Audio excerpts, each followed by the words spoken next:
Bike, তেমনি অত্যন্ত দুর্গম পাহাড়ি পথে বরফের মধ্যে দিয়েও যেতে সক্ষম এটি। তাই সাধারণ মানুষের পাশাপাশি মিলিটারি ফোর্সের সদস্যদের কাছেও অত্যন্ত জনপ্রিয় রয়্যাল এনফিল্ড বুলেট। ভারতের আইসন মোটর কোম্পানি ইংল্যান্ডের মূল কোম্পানিটির কাছ থেকে বুলেট বাইক বানানোর প্রযুক্তিগত জ্ঞান এবং লাইসেন্স নিয়ে 1955 সাল থেকে চেন্নাইয়ের একটি ফ্যাক্টরিতে রয়্যাল এনফিল্ড বাইক বানানো শুরু করে। রয়্যাল এনফিল্ডের মূল শেকড় হচ্ছে যুক্তরাজ্যে। জনপ্রিয় এই মোটরসাইকেল ব্র্যান্ডের বয়স 120 বছরেরও বেশি। 1896 সালে অ্যালবার্ট এডি নামে এক সেলস ম্যানেজার, যিনি কিনা একটা সাইকেল প্রস্তুতকারী কোম্পানির পরামর্শদাতা ছিলেন, তিনি মিডলসেক্সের এনফিল্ড শহরে রয়্যাল স্মল আর্মস ফ্যাক্টরির জন্য যন্ত্রপাতি তৈরির কন্ট্রাক্ট পান এবং এখান থেকেই রয়্যাল এনফিল্ড নামের জন্ম। এবছরই তারা new Enfield cycle company limited নামে একটি কোম্পানি কিনে নেয় এবং এখান থেকে 1897 সালে সাইকেলে সব ধরনের যন্ত্রপাতি তৈরি শুরু করে। ওই সময় শিল্প বিপ্লবের কারণে পুরো ইউরোপেই একটা পরিবর্তনের হাওয়া বইছিল। সেটা ঢেউ এসে লাগে ইংল্যান্ডেও। সে দেশে ধীরে ধীরে তখন মোটর চালিত সাইকেল জনপ্রিয় হয়ে উঠেছিল। তাই এনফিল্ড কোম্পানিও মোটরসাইকেল তৈরির সিদ্ধান্ত নেয়। 2 বছর চেষ্টার পর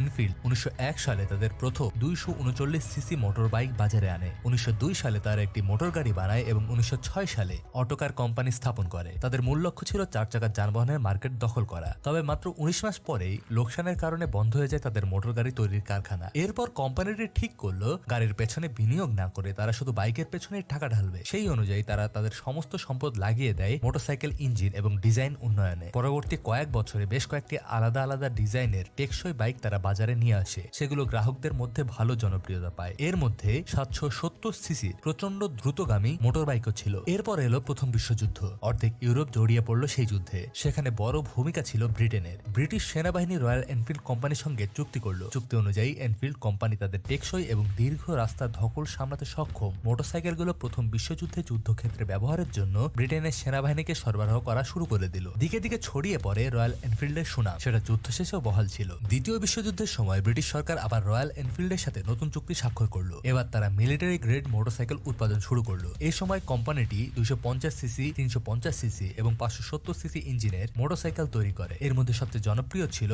রয়্যাল এনফিল্ড WD/RE। এটি বিশেষভাবে ডিজাইন করা হয়েছিল প্লেন থেকে প্যারাশুটের মাধ্যমে নিচে ফেলার জন্য। যুদ্ধের সময় বোমারু বিমানের হাত থেকে বাঁচার জন্য ওয়েস্টউডে এনফিল্ডের একটি ভূগর্ভস্থ কারখানা নির্মাণ করা হয়, যেন জার্মান বিমানের আক্রমণে শহর ধ্বংস হয়ে গেলেও কারখানা অক্ষত থাকে। যুদ্ধে রয়্যাল এনফিল্ডের এমনই গুরুত্বপূর্ণ ভূমিকা ছিল তখন। এরপর সময় গড়িয়েছে, রয়্যাল এনফিল্ড নিজেদের আধুনিকায়ন করেছে যুগের সাথে সাথে। বুলেট সিরিজ এসেছে, যুক্ত হয়েছে অত্যাধুনিক ব্রেকিং সিস্টেম, ফুয়েল ইঞ্জিন আধুনিক হয়েছে, কার্যক্ষমতা বেড়েছে। ব্রিটেনের মোটর ভেহিকল আইন তখন তরুণদের জন্য সহজ ছিল। 16 বছরের উপরে যে কেউই লার্নার সার্টিফিকেট নিয়ে বাইক চালাতে পারত। তাই রয়্যাল এনফিল্ড বাইক কেনার হেডিক পড়তো। এক একটা নতুন মডেল বাজারে বের হলেই আগ্রহীরা কিনতে ছুটত। 250 সিসির বাইকের পর বুলেট 350 সিসি এবং 500 সিসি জনপ্রিয় হয়ে ওঠে খুব অল্প সময়। তবে রয়্যাল এনফিল্ড বাইক সবচেয়ে জনপ্রিয়তা পেয়েছে ভারতে।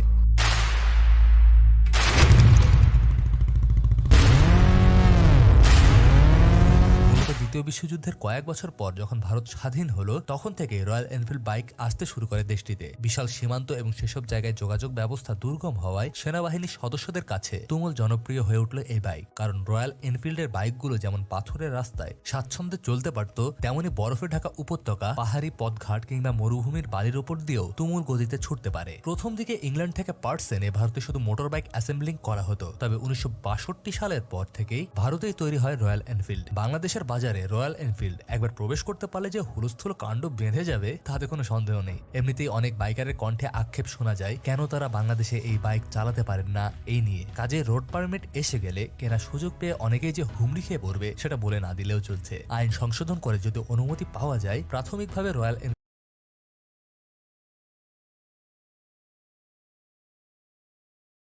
who is accused of fraud and breach of trust in 2 cases. In a third, he also faces an additional charge of bribery. On the eve of his appearance, he issued a message to his supporters, calling the investigation and trial politically motivated, insisting the case was crumbling. The alleged offences range from soliciting and accepting lavish gifts from wealthy friends to offering assistance to media owners in return for favourable coverage. In court, he spoke only to confirm the written defence of his lawyers, in essence a not guilty plea, and to thank the court before leaving after sitting through just 20 minutes of legal argument. His lawyers continued in his absence to question the legality of the investigation, with the judges appearing to push back. So with Benjamin Netanyahu's departure, for all the sound and fury out here, for all the legal argument inside the courtroom, One of the most important things that could emerge from today is the timetable, something much more prosaic, but could decide whether the evidentiary phase, the witness phase, during which there'll be all kinds of allegations put under oath, whether that comes before the Israeli election. No decision was issued, but legal observers saw hints at the judges. The judge said, well, how long will it take you to send some of these documents that the other side needs? And they said 3 weeks, and the judges pounced on it. It's 3 weeks, well, then they'll need another 3 weeks. So it looks to me, if I had to guess right now, that we'll see the witnesses start coming end of March, early April, which would be after the March 23rd election. That would itself be a minor victory for the Prime Minister, allowing him to campaign outside of the direct shadow of a legal battle that is just one issue among many, dividing voters as they prepare to return to the polls for a fourth time in 2 years. Harry Fawcett, Al Jazeera, occupied East Jerusalem. South Africa plans to roll out its Oxford AstraZeneca COVID-19 vaccine in steps as it examines how effective it is. The government has delayed the vaccination campaign after a trial found it offers less protection against the more contagious variant prevalent in the country. This comes just a week after South Africa received its first batch of vaccines and was planning to begin vaccinations over the next few days. Britain says its vaccination campaign will continue as planned, and the drug maker plans to modify its doses to keep up with any new variants. Prime Minister Boris Johnson has said it appears the jab is effective in preventing people from becoming seriously ill with the virus. They remain of a massive benefit to our country and the population as we go through the pandemic.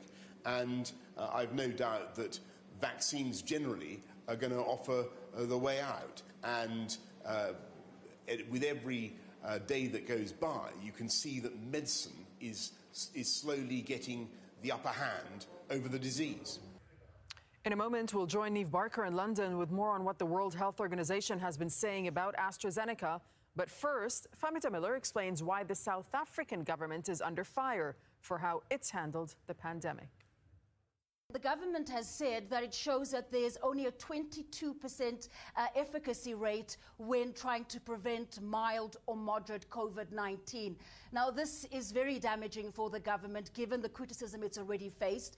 And even if the government can be forgiven for only understanding now that the vaccine is not as effective as they had hoped, the government has also come out to say that the vaccines it received, the 1 million doses last week, it's only on arrival that it was established that these vaccines expire in April. Vaccines take about 6 months. They have a 6-month shelf life. And already South Africa has a difficulty in that it didn't have this information on hand.